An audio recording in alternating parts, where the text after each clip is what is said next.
Selamat datang di channel Ada Militer. Kali ini Ada Militer akan membahas tentang China sudah siap tempur dengan negara ASEAN dan AS. Melansir asiatoday.id, Beijing, Partai Komunis Cina atau PKC melalui medianya The Global Times secara terbuka menyatakan diri siap perang melawan negara-negara ASEAN dan negara lain yang terlibat sengketa wilayah dengan Beijing. Partai itu juga sesumbar akan memenangkan perang, bahkan jika melawan Amerika Serikat atau AS sekalipun. Propaganda berbahaya diterbitkan kedua September atau menjelang latihan perang besar-besaran Amerika di Guam, pulau kecil di Pasifik yang jadi basis pesawat-pesawat pembom nuklir Amerika. Latihan perang Amerika itu sudah dimulai 14 September dan akan berlangsung hingga 25 September mendatang. Kapal induk bertenaga nuklir USS Ronald Reagan dan kapal serbu USS Amerika bergabung dengan kapal perang amfibi USS New Orleans dan USS Germantown dalam latihan perang yang berpusat di fasilitas Angkatan Laut dan Angkatan Laut Udara Utama Guam. Manuver militer besar-besaran yang diberi nama Valiant Ship ini juga melibatkan 100 pesawat dan sekitar 11.000 tentara. Armada Pasifik AS dalam sebuah pernyataan mengatakan latihan perang Valiant Ship mencakup operasi darat, laut, dan udara yang terkoordinasi di sekitar Pulau Pasifik Tengah dan meluas melalui rantai Pulau Marianas. The Global Times dalam editorialnya mendesak rakyat Cina untuk bersiap menghadapi potensi perang. Kami memiliki sengketa teritorial dengan beberapa negara tetangga yang dihasut oleh AS untuk menghadapi China. Bunyi editorial tentang gerakan ekspansionis Beijing ke Himalaya, Laut Cina Selatan dan Laut Cina Timur.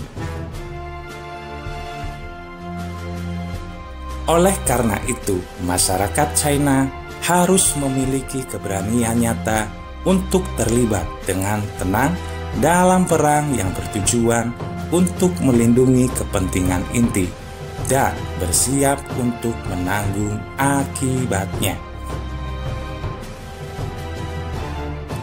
Beijing sangat terlibat dalam serangkaian latihan militer yang luas di sekitar Taiwan dan Laut Cina Selatan. Taiwan pada pekan lalu menuduh pesawat-pesawat jet tempur Cina melanggar wilayah udaranya dan menyoroti keberadaan kapal milisi yang dekat dengan klaim dalam teritorialnya. Bulan lalu, Beijing mengancam akan memperluas cakupan latihan perangnya hingga mencakup wilayah dekat Guam. Jika AS melangkah lebih jauh, Tentara Pembebasan Rakyat atau PLA, Cina dapat mengambil lebih banyak tindakan balasan, termasuk latihan peluru kendali langsung di timur Pulau Taiwan dan dekat Guam, kata seorang pejabat senior Partai Komunis Cina bulan lalu. Editorial The Global Times sesumbar bahwa Beijing akan menang jika perang benar-benar terjadi. Kami yakin bisa menang di medan perang jika terjadi konflik dengan pasukan tetangga yang memiliki sengketa teritorial dengan China. Bunyi editorial tersebut sebagai peringatan terhadap India, Jepang, Filipina, Malaysia, Vietnam, dan negara lainnya.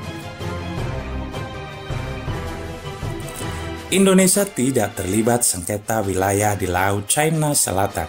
Namun, Indonesia secara tidak langsung masih berseteru dengan China di sekitar perairan Natuna.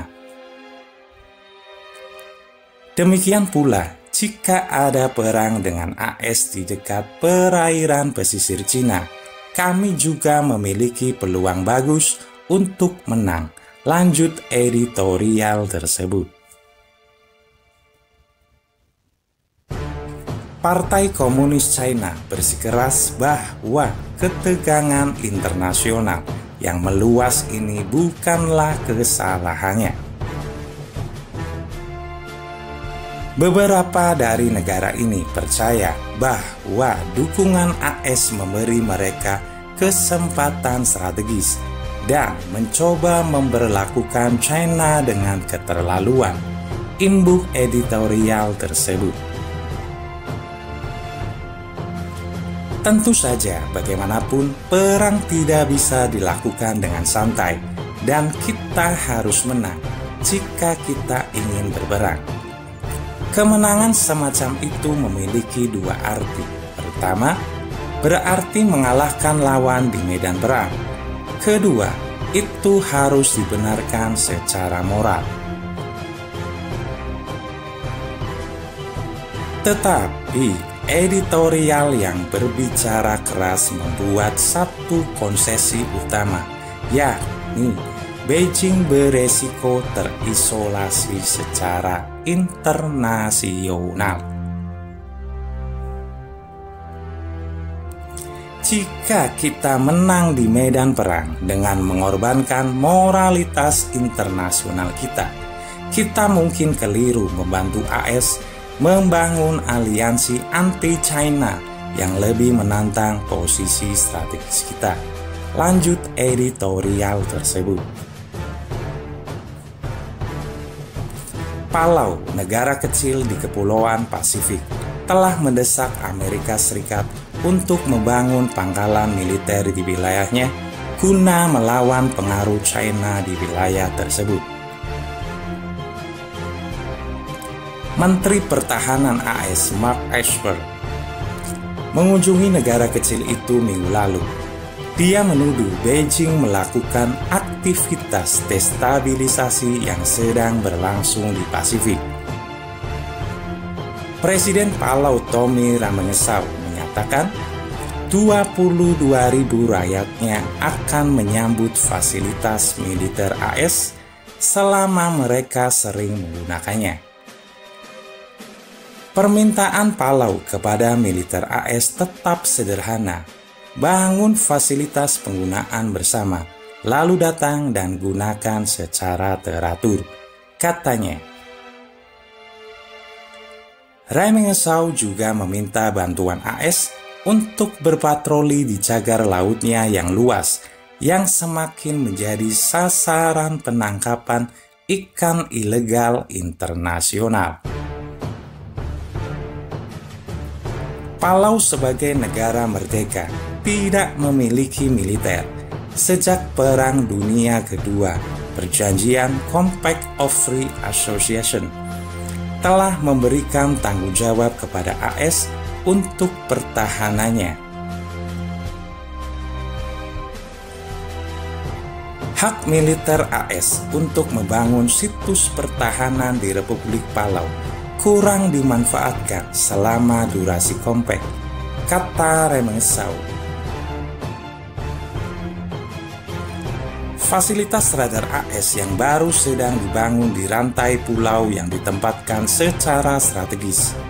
Tetapi pekerjaan telah ditangguhkan karena pandemi COVID-19.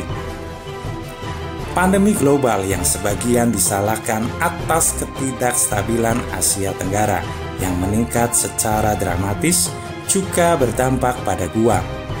Sekitar 1.900 kasus COVID-19 telah dilaporkan di sana.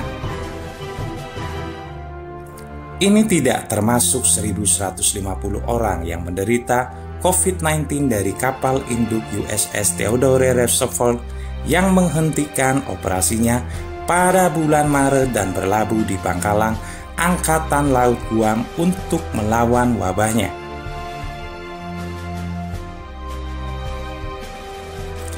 Menurut media lokal, personil militer AS yang mengambil bagian dalam latihan perang besar-besaran di Guam mengalami pembatasan pergerakan. Tentara, pelaut, dan awak pesawat juga diharuskan mengambil bagian dalam karantina 14 hari sebelum dikirim ke Guam. Untuk mendukung acara latihan, anggota layanan hanya akan diizinkan untuk melakukan perjalanan antara kamar hotel yang ditentukan dan tempat tugas militer yang ditentukan di Pangkalan, kata Armada Pasifik AS. Latihan Violent Sail digelar setelah latihan perang Rim of the Pacific atau RIMPAC bulan lalu di lepas pantai Hawaii. Dalam latihan perang RIMPAC, 23 kapal perang dari 10 negara ambil bagian, termasuk kapal perusak Australia HMAS Hobart, frigat HMAS Stuart, dan Arunta, dan kapal pemasok HMAS Sirius. Sangat penting bagi kami untuk menunjukkan kepada sekutu dan mitra kami komitmen kuat kami untuk Indo-Pasifik yang bebas dan terbuka, kata Laksamana Muda AS Michael Boyd dalam pernyataan untuk latihan Violent Sail. Latihan perang ini sudah ke-8 kalinya digelar sejak pertama dimulai tahun 2006. Terakhir digelar pada tahun 2018 lalu.